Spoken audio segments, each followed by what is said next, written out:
देवी सर्वभूतेषु शक्तिरूपेण संस्थिता नमस्तस्यै नमस्तस्यै नमस्तस्यै नमो नमः या देवी सर्वभूतेषु बुद्धिरूपेण संस्थिता नमस्तस्यै नमस्तस्यै नमस्तस्यै नमो नमः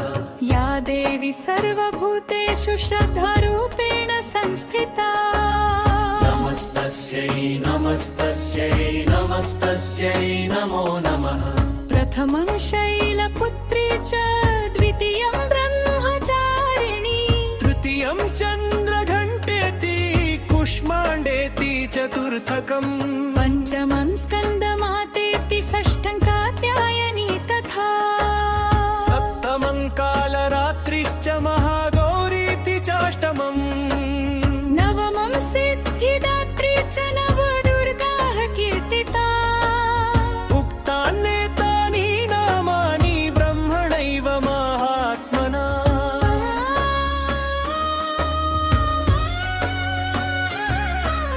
वन्दे वाञ्छितलाभाय चन्द्रार्धकृतशेखरा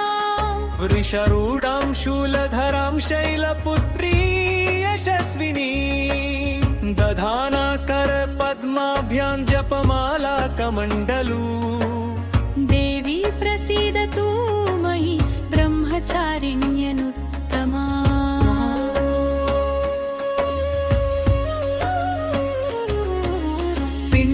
पिण्डजप्रवरारूढा चण्डकोपास्त्रकैर्युता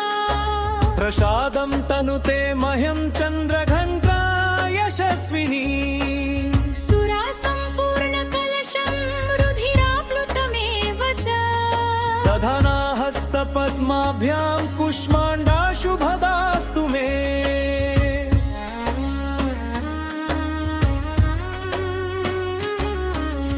सिंहासनगता नित्यं पद्माश्रितकरत्वया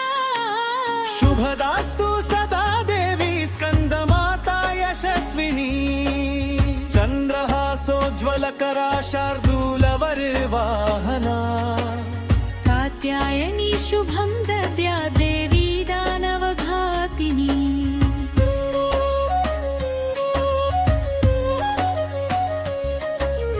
एकवेणी जपा कर्णपूरा नग्ना खरा स्थिता लम्बोष्ठीकर्णिका कडिनी कालरात्रिरे भयङ्करी श्वेते वृषे समारूढा श्वेताम्बरधरा शुचि महागौरी शुभं दद्या